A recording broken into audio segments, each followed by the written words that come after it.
దేశవ్యాప్తంగా ఉన్న రైల్వే స్టేషన్లను అత్యాధునిక సదుపాయాలతో అద్భుతంగా తీర్చిదిద్దాలనే ఉద్దేశంతో కేంద్ర ప్రభుత్వం అమృత్ భారత్ స్టేషన్ పథకాన్ని అందుబాటులోకి తీసుకొచ్చింది. అందులో భాగంగా దేశవ్యాప్తంగా పలు railway స్టేషన్లను పునర్నిర్మించారు.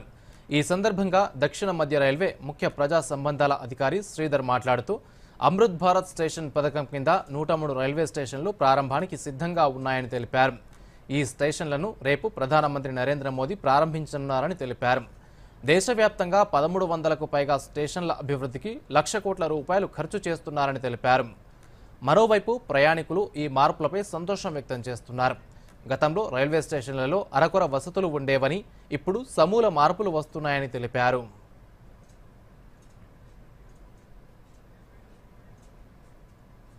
Amrit Bharat station scheme కింద 103 రైల్వే స్టేషన్లు రెడీ అయి రేపు 22వ తారీఖు రోజున ఆనరబుల్ ప్రైమ్ మినిస్టర్ గారి చేతుల మీదుగా ఇనాగ్రేషన్ కాబోతా ఉన్నాయి.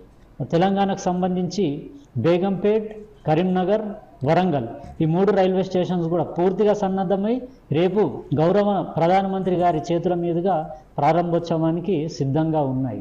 అన్ని ఆధునిక వసతులతో పాటు ప్యాసింజర్ ఫ్రెండ్లీగా ఉండే విధంగా, ముఖ్యంగా దివ్యాంగ్జన్కి అనుకూలంగా ఉండేట్టు స్టేషన్స్ని మొత్తంగా మలచడము, ర్యాంప్స్ కానీ, ఎస్కలేటర్స్ కానీ, లిఫ్ట్స్ ఇలా డెవలప్ చేయడము, అన్ని విభాగాలు స్టేషన్కి సంబంధించినవి అధునాతన హంగులతో, మోడర్న్ వసతులతో వీటిని డెవలప్ చేయడం జరిగింది. ఈ అమృత్ భారత్ కింద ఈ రైల్వే స్టేషన్ డెవలప్మెంట్ని చూసేప్పటికల్లా నా మనసు చాలా ఆనందపడ్డది. ఇప్పుడు ఉన్న ప్రభుత్వం కొంచెం టేకప్ చేసి దేశంలో ఇన్ఫ్రాస్ట్రక్చర్ బాగా డెవలప్ చేస్తుంది కాబట్టి ఈ మాలాంటి ప్యాసింజర్కి, సీనియర్ సిటిజన్కి చాలా ఉపయోగకరంగా ఉంది. ఎందుకంటే ఎక్స్కలేటర్స్ ఉన్నాయి, ఈ లిఫ్ట్లు ఉన్నాయి, తర్వాత కూర్చోడానికి హాల్స్ ఉన్నాయి. డెవలప్మెంట్ విపరీతంగా బాగా చాలా అద్భుతంగా కనబడుతున్నది. అంటే ఇంటర్నేషనల్ లెవెల్లో రైల్వే స్టేషన్ని అద్భుతంగా కనబడుతున్నాయి. మోడీ ప్రభుత్వం వచ్చిన తర్వాత ఈ రైల్వే స్టేషన్ల అభివృద్ధి అయితేనేమి, ప్యాసింజర్ల యొక్క అమిటీస్ ప్రొవైడింగ్లో అయితేనేమి చాలా డెవలప్మెంట్ ప్రోగ్రామ్స్ చేస్తుంది. దానికి చాలా సంతోషంగా ఉంది నాకు.